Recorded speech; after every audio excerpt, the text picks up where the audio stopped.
Stage 4 మోకాళ్ల అరుగుదలకి నొప్పి లేకుండా కీళ్ల మార్పిడి ఆపరేషన్ చేయబడును.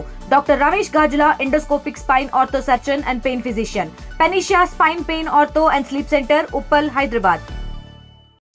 చంద్రబాబు నాయుడు గారి హృదయ సామ్రాజ్య విజేత, కునారిల్లిపోతున్న హైందవ సామ్రాజ్య విస్తరణను అరికట్టలేకపోతున్నటువంటి పరిస్థితులలో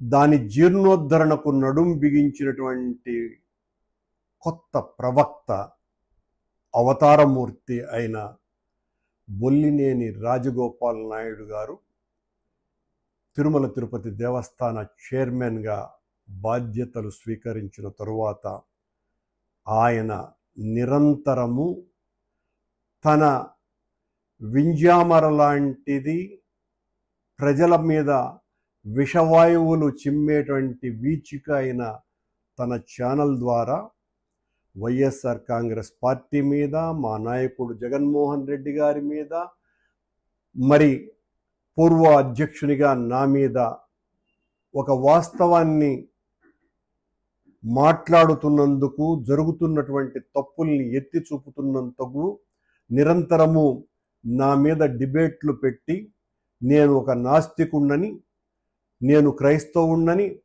నేను అవినీతిపరుణ్ణని, టీడీఆర్ బాండ్లలో 1000 కోట్లు కొట్టేసినాడనని ఇలా రకరకాలుగా మాట్లాడుతూ తన వందిమాగదులతో మాట్లాడిస్తూ చాలా జబ్బలు జరుపుకుంటున్నటువంటి బిఆర్ నాయుడు గారికి, నాస్తికునికి క్రైస్తవునికి మధ్య కూడా తేడా తెలియనటువంటి ఏఐ టెక్నాలజీని అత్యద్భుతంగా వినియోగించాలనేటువంటి మీరు ఈ పాటి చిన్న చిరుజ్ఞానం కూడా మీకు లేకపోవటం అంటే చాలా ఆశ్చర్యం కలుగుతుంది. మీరు అధికారంలోకి వచ్చి 15 నెలలుగా వస్తుంది. టీటీడీలో సంపూర్ణ ప్రక్షాళన చేస్తానని చెప్పి వచ్చినటువంటి మీరు శ్రీవాణి విషయంలో కావచ్చును, తొక్కిసలాటల విషయంలో కావచ్చును, లేకపోతే గోవుల విషయంలో కావచ్చును, ఏ విషయంలోనైనా మా మీద ఆరోపణలు చేసి కాలం గడపటమే తప్ప గతంలో మా మీద ఆరోపణలు ఈ రకంగా చేసి అధికారంలోకి వచ్చినటువంటి మీరు 15 నెలలు కావస్తున్నా కూడా ఎందుకు ఏ రకమైనటువంటి చర్యలు కూడా తీసుకోలేకపోతున్నారు? కాలయాపనే ఎందుకు చేయగలుగుతున్నారు? మా మీద మీరు చేసినటువంటి అభాండాలన్నీ కూడా అబద్ధాలు కాబట్టి మిమ్మల్ని మోసే మీ భజన రాయుళ్లతో నిరంతరం నన్ను తిట్టించటమే తప్ప మీరు చేసినటువంటి ఒక మంచి పని చెప్పండి. బొల్లినేని రాజగోపాల్ నాయుడు గారు ఒక కొత్త ప్రవక్తలాగా ఆవిర్భవించినారు కదా, మీరు చేసినటువంటిది ఏంటి? ఈ మీరు అధికారంలోకి వచ్చిన తర్వాత ఒక్క మంచి కార్యక్రమమైనా చేశారా? శ్రీవాణిని రద్దు చేస్తాను అని వీర ప్రగల్భాలు పలికినారు.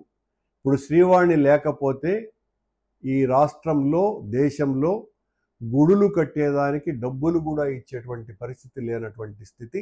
అంతగా శ్రీవాణి ప్రజల్లో గొప్ప పేరుగాంచినటువంటిదే కాకుండా మేము తీసుకున్నటువంటి ఆ నిర్ణయం అత్యద్భుతమైనటువంటిదని, దాన్ని మీరు ఎట్టి పరిస్థితుల్లోనూ రద్దు చేయలేరు అని చాలా స్పష్టంగా అర్థమైపోయింది.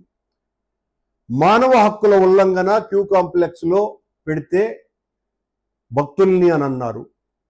ఆ తర్వాత మీరే తీసుకున్నటువంటి నిర్ణయం 3వ క్యూ కాంప్లెక్స్ను కట్టాలా అన్నటువంటి విషయం. నేనేమడిగా, క్యూ కాంప్లెక్స్ను మళ్ళీ ఎందుకు కట్టాలనుకుంటున్నారు? ఏ టెక్నాలజీతో మీరు చాలా శీఘ్ర దర్శనం చేయిస్తానని చెప్పినటువంటి నాయుడు గారు మీరెందుకు చేయలేకపోతున్నారు అన్నటువంటి ప్రశ్నకు సమాధానం ఇవ్వకుండా నా మీద వ్యక్తిగతంగా దాడి చేస్తే ఎట్లా బొల్లినేని నాయుడు గారు? కరెక్ట్ కాదు కదా అది. అందులోనూ మీరు ప్రవక్త, అవతారమూర్తి, మీరు మీ ఛానల్లో ఈ రకంగా నన్ను తిట్టడం మూలంగా హైందవ సంస్కృతి పరిపూర్ణత వస్తుందనుకుంటున్నారా? జీర్ణోద్ధరణ జరుగుతుంది అని అనుకుంటున్నారా? ఒక్క నిర్ణయం కూడా తీసుకోకపోగా అక్కడ మీ మాట వినేటువంటి అధికారులు ఎవ్వరూ లేరు అన్నటువంటి విషయం కూడా చాలా సుస్పష్టం. అక్కడ ఉన్నటువంటి పై అధికారులకు మీకు పడటం లేదు అన్నటువంటిది దేశమంతా చూసేసింది. కనుక మీరేం చేస్తున్నారు? ప్రచారం కోసమని పత్రికా సమావేశాలలోనో లేకపోతే మీ ఛానల్ ద్వారానో మిమ్మల్ని ప్రశ్నిస్తే భరించలేనటువంటి స్థితికి చేరుకుంటున్నారు. మీరు మఠాలకు ఈ రకమైనటువంటి నోటీసులు ఇవ్వటం తప్పు, మఠాలను అవమానించటమే అని నేను మాట్లాడితే మీ భజన వాళ్ళు ఏమని మాట్లాడుతున్నారంటే, పాకిస్తాన్ బార్డర్లో తీవ్రవాదులు వస్తున్నారు కనుక భద్రతా చర్యలలో భాగంగా హైందవ ధర్మ పరిరక్షణ కోసమని కొండ మీద భద్రతా చర్యలలో భాగంగా మఠాలకు నోటీసులు ఇవ్వటం జరిగింది అని అంటున్నారు.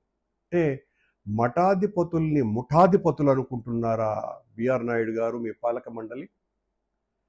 వాళ్ళు మోసేటువంటి కమండలంలో ఏమైనా రసాయనిక పదార్థాలు ఉన్నాయని అనుకుంటున్నారా? వాళ్ళ భుజాన వేలేటువంటి ఆ సంచిలో బాంబులు వేసుకొని తిరుగుతారనే భావన మీలో ఉందా? వాళ్ళ దండం, వాళ్ళు మోసేటువంటి పవిత్రమైనటువంటి దండం మీ దృష్టిలో అణ్వాస్త్రంగా కనపడుతోందా?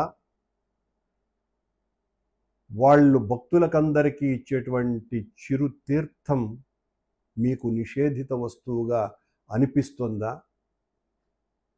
వాళ్ళ వెనక పరిచారకుడు తీసుకుని వచ్చేటువంటి కుంకుమ, విభూది, పసుపు ఇవి మీ దృష్టిలో నిషేధించబడ్డటువంటి వస్తువులుగా అనిపిస్తుందా? ఇలా వాళ్ళను అవమానపరచటం తప్పు అని నేను మాట్లాడితే, పాకిస్తాన్ బార్డర్లో తీవ్రవాదుల ప్రవేశం జరుగుతూ ఉంది కాబట్టి మఠాధిపతులకు నోటీసులు ఇవ్వటం జరిగింది అన్నటువంటి మాట మాట్లాడేటువంటి ఆ మహాజ్ఞానులను మీ పక్కన పెట్టుకొని నన్ను తిట్టించడానికి వాళ్లను హ్యాపీగా వాడుకుంటూ తద్వారా వాళ్ళు పొందుతున్నటువంటి లబ్ధి ఎంతనో అందరికీ కూడా చాలా బాగా తెలుసును, ప్రపంచమంతా కూడా ఈ రోజు బిఆర్ నాయుడు గారు నిన్న చర్చిలో మీరు ఒక మాట మాట్లాడిచ్చినారు, కరుణాకర్ రెడ్డి అరెస్ట్ అయినాడు అని. ఎస్, నేను అరెస్ట్ అయినా మీలాగా వ్యాపారాలు చేసో దొంగ పనులు చేసో కాదు. ఆ రోజున ఈ దేశ స్వాతంత్రం కోసమని, విముక్తి కోసమని జరుగుతున్నటువంటి ఘోరాలకు అన్యాయాలకు వ్యతిరేకంగా పోరాడి అతి చిన్న వయసులో నేను 21 నెలల పాటు జైల్లో ఉన్నా. చాలా గర్వపడుతున్నా దానికి. నేనేమి భయపడను. మీరు నా మీద చర్య తీసుకుంటారనో, నా మీద చాలా తీవ్రమైన వ్యక్తిత్వ హననం చేసి నేను భయపడతానో అనుకుంటే చాలా తప్పు. మీరు ఎంతగా నన్ను నిర్బంధానికి గురి చేసి నాకు మానసికమైనటువంటి ఒత్తిడి కలిగించాలన్నటువంటి ప్రయత్నం చేస్తే అంతకంటే ఎక్కువగా నేను మాట్లాడటం జరుగుతుంది, ప్రశ్నించటం జరుగుతుంది. ప్రజలకు ఒక బాధ్యత కలిగినటువంటి మనిషిగా, సామాజిక పరిజ్ఞానం ఉన్నటువంటి వ్యక్తిగా నేను నిరంతరం జరిగే తప్పుల్ని ప్రశ్నిస్తూనే ఉంటాను బిఆర్ నాయుడు గారు. అలాగే మీ స్థానం అక్కడ దఫేదార్కి ఎక్కువ, జూనియర్ అసిస్టెంట్కు తక్కువ అని అందరూ అనుకుంటున్నారు టీటీడీలో. మీరేమో మీ స్థానాన్ని గమనించకుండా మీరు మా మీద పడితే ఎట్లా స్వామి? నాకు అర్థం కాల. మీ స్థాయి అది అని టీటీడీలో అందరూ అనుకుంటున్నారు. మీ మాట ఒక్క అధికారన్నా వింటున్నాడా? ఒకే ఒక్క విషయంలో విన్నారని నేను విన్నా. అది కూడా ఏందిరంటే, నిన్న పవన్ కళ్యాణ్ గారు మొదటిసారి ఆయన కొండకొచ్చినప్పుడు, గవర్నమెంట్లోకి వచ్చిన తర్వాత ఆయనకు అత్యంత ప్రీతిపాత్రుడైనటువంటి బాలాజీ దీక్షితులు అనేటువంటి శ్రీనివాస మంగాపురంలో ఉన్నటువంటి అర్చకుడు ఆయనతో పాటు దర్శనానికి వచ్చాడని. ఆ అర్చకుడు డ్యూటీలో లేడు, యాక్చువల్గా ఆ రోజున లీవ్ పెట్టాడు. సాక్షాత్తు డిప్యూటీ సీఎం గారే ఆయన కోటాలో ఆ టికెట్ బాలాజీ దీక్షితులకు కొని ఆ దర్శనానికి వచ్చినారు. ఇండియా పాకిస్తాన్ తాజా అప్డేట్స్ కోసం డౌన్లోడ్ చేసుకోండి RTV లైవ్ యాప్.